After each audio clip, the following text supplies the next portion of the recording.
Welcome back to Cafe Zealot, or welcome if it's your first time here. Thank you for tuning into the Bleach content that I've been posting. I've seen the growth in the watch time, and it's encouraging. I truly believe that with consistency and drive to keep improving, this channel will continually find its audience. Speaking of audience, if you're new here and you love the videos, please don't forget to subscribe. You can hit the bell to turn on alerts to stay caught up with the cafe, and for the ones who have been here, if you love this channel and you find it in your heart and time, please share the videos you love and don't forget to drop a like. It means a lot to me. Before we jump into today's video, I want to share something. The direction of this channel, it's not changing. This focus on Bleach and covering one series at a time is my way of staying consistent while staying in the style that started this channel. My creator guarantee is this: every video will be insightful. Whether it's a series you love or one you've never even heard of before, I want you to leave with something new, something meaningful. I'm not here to microwave content, I'm here to make it matter, because anime is art, it's storytelling, it's expression, and that's exactly what we're diving into today with Bleach as we look at the deep connections between Rukia and Renji. Peace. So to be poor kids like us living in a place like the 78th District, well, that made us pretty much the lowest of the low. That line sums up where Rukia and Renji came from, one of the poorest parts of Soul Society. And yet, from that place, one of the most meaningful relationships in Bleach was born. Rukia and Renji's bond has always been one of my favorite parts of the story. With every new chapter, their connection grows deeper, and it honestly makes me wish we get an update of the original anime. Now, don't get me wrong, the original Bleach anime, especially during the Soul Society arc, had some of the best music and atmosphere of the big three. The fights were incredible, but it was still shaped by TV pacing and direction. If you want more on that, check out my video on the history of the big three. Then came the 1,000-year Blood War arc. It showed us what Bleach looks like at full power. And that's why today we're focusing on Rukia and Renji. The anime often doesn't show just how much care and detail Kubo put into building their bond. It rushes through moments that matter and leaves out the small things that make their connection so special. There's also a lot of confusion about Rukia's relationship with Kai and Shiba. Some fans think her feelings were romantic, but that's far from the truth. That misunderstanding takes away from the real story, how Rukia's heart was always tied to Renji. So in today's video, we're going to break all of that down. We'll explore the bond between Renji and Rukia, highlight Kubo's amazing writing, clear up the Kai and Shiba myth, and show why Rukia's heart has always belonged with Renji. I'm not worth shedding blood over. Not ever. Something I find really special about Rukia and Kubo's writing overall is how Bleach avoids a common shonen trope. The love interest growth and development doesn't need to 100% hinge on the same goals and motivations as the person she's in love with. People have their own desires, dreams, and misunderstandings. Love isn't just a rush of happy emotions. It's built through hardship, growth, and moments where it feels like things might never work out. And that brings me to Rukia and Renji. Their story is one I've been watching unfold through chapter after chapter after chapter. I want to highlight the major personal growth and development Rukia and Renji go through, especially during the Soul Society arc. It puts their love story right back on track. It's just like with Ichigo and Orihime.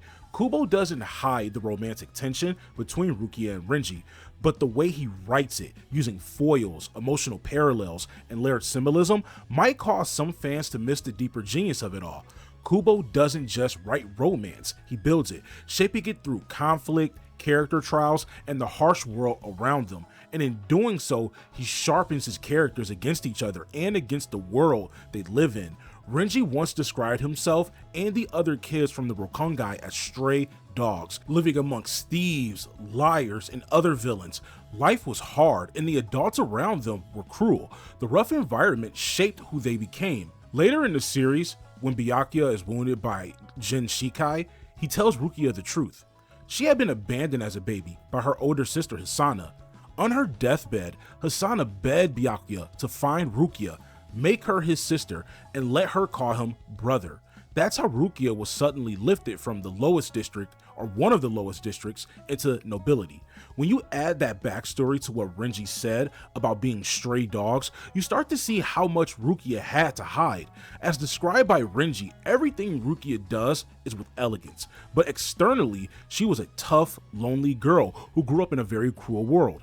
Her sharp kicks and no-nonsense attitude alluded back to the harsh reality of living in the Rokon. Rukia saved Renji and his friends after they stole water. That single act of kindness brought her into a found family of kids just like her, lost, struggling, but trying to survive. For 10 years, Rukia and Renji were together, living through pain, loss, and poverty. They were the only two who survived from that group. Together, they entered Soul Reaper Academy, determined to change their lives, and even if it meant competing with nobles and elites, it didn't stop them. They rose through the ranks side by side, driven by shared pain and a dream for a better life. But then everything changed. Byakuya found Rukia and fulfilled Hisana's wish. He pulled her into the world of nobility, but this wasn't what Rukia wanted. She loved Renji. Becoming a Soul Reaper was supposed to give them peace, not separate them. Renji was happy for her. He told her she wouldn't have to worry about starving anymore, but as he reached for her hand, Rukia quietly pushed it away. And in that moment, we see the truth. Renji didn't fully understand how Rukia felt, and Rukia didn't get why Renji seemed so excited. His joy cut off her chance to speak, so Renji never heard how Rukia truly felt, but Rukia will also never understand Renji's excitement. He saw this as a chance for her to live a peaceful life, the one she dreamed of, but he's just failing to understand that that dream included him as well. Not the long face again. Now what? And why is it you practically jump out of your skin every time you see me?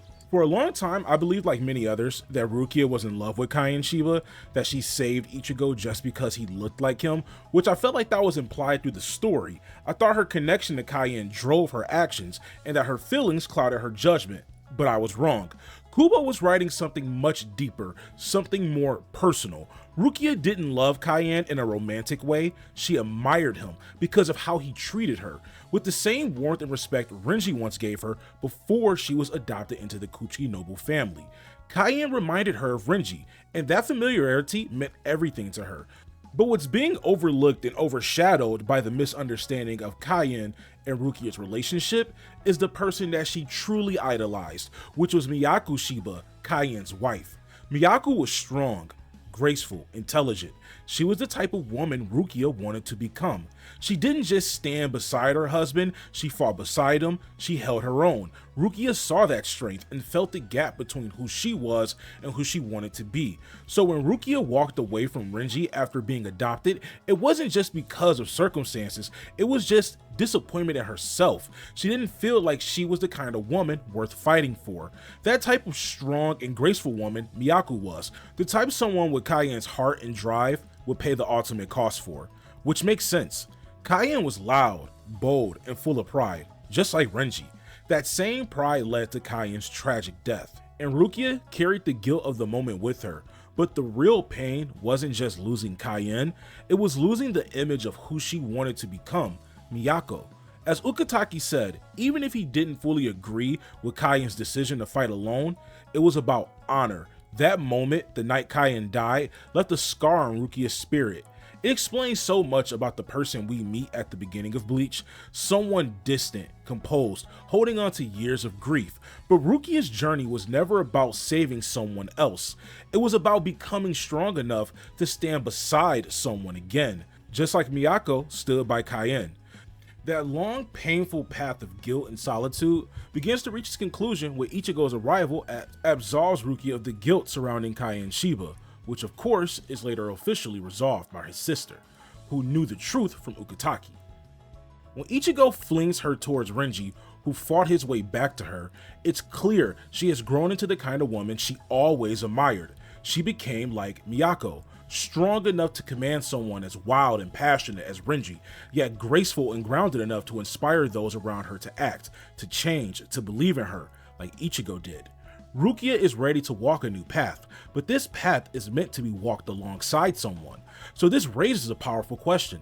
Is Renji now ready to walk this path, reclaiming his place? I believe Kubo gives us an incredible answer to that. Let's explore it. When she left, I was the one who didn't go after her. Every shonen has that one character who ends up as a meme. Think Eustace Kid in One Piece or Kiba in Naruto, characters that started with promise but were pushed to the sidelines. Renji often gets lumped in with this bunch, but I don't find that to be accurate. Renji is different. I argued that he is a double or even triple foil in Bleach. Most people don't realize it, but in many ways, Renji is to Rukia what Orihime is to Ichigo. As a Soul Reaper and Vice Captain, Renji can stand beside Rukia in ways Orihime can't for Ichigo. Orihime's heartbreak over not being strong enough to help Ichigo is a mirror of Renji's own failure to save Rukia. But it's not a lack of love or will, it's a matter of placement, of understanding one's role in the story. And it's that realization, accepting and growing from their limitations that defines Orihime and Renji's growth. In another mirror, we have Ichigo himself. Renji is easily one of the most talented Soul Reapers in the series. Only Captain Toshiro might surpass him because of his age. Compared to Ichigo, Renji lacks the hybrid blessings of Hollow, Quincy, and Shinigami blood, but he still stands out through sheer effort and talent. His biggest flaw, though, is something deeper. It's something he said himself. He called the kids of the Rokon, himself included, stray dogs. That line says it all. Renji suffers from an extreme lack of self-worth. Renji was always humble to a fault. He never really truly believed he deserved more, even when he was excelling in Soul Reaper Academy. When he finally went to tell Rukia the good news about one of his accomplishments, he saw her adopted by the Kuchiki family, unable to even stand under Byakuya's spiritual pressure. And when you love someone, you want what's best for them. And even if it breaks you, Renji didn't stop Rukia. He didn't fight for her, not because he didn't care, but because he didn't believe he could. That's where the final mirror, the triple foil, comes full circle. Back to Rukia. Renji in many ways reflects Cayenne Shiba. He's brash, loud, impulsive, passionate, but unlike Cayenne, he's humble enough to know where he's not enough. Where Cayenne chooses to die fighting alone, Renji made a different choice. He broke down and he asked Ichigo for help at the end of their fight. His honor didn't waver on needing to see his personal battle through alone. That moment of defeat of asking for help was growth. It was Renji's way of reconciling the gap between himself and Rukia's nobility. It was his way of learning that titles don't define worth, actions do.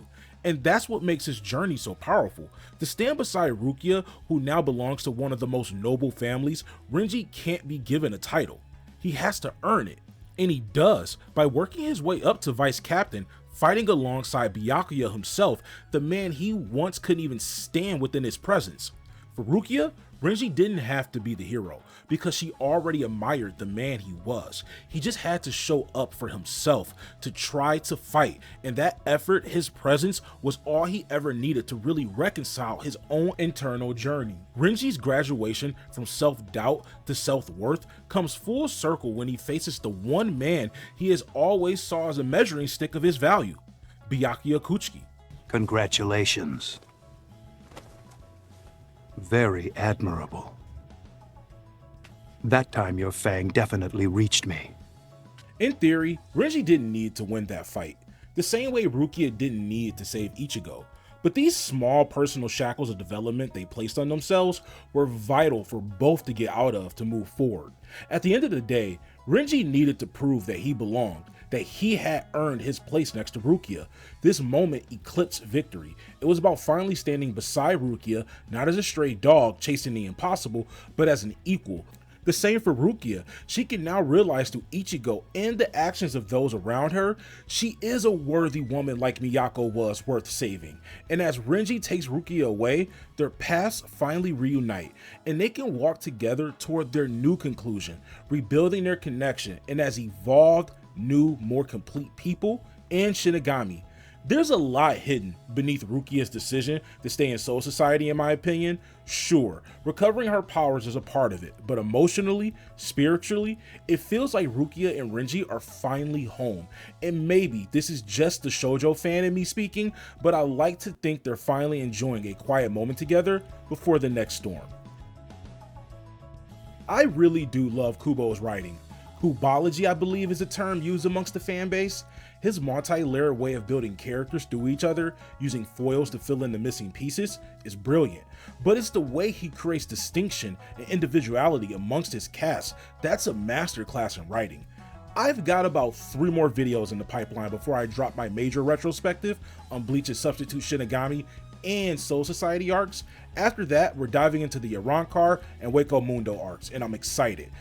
If you want to stay caught up with my Bleach journey, you can find all my socials in the video description, and don't forget, I've organized playlists for easy viewing, so you can connect with the content here at Cafe Zealot any way you like, whether it's one topic at a time or the whole journey, start to finish.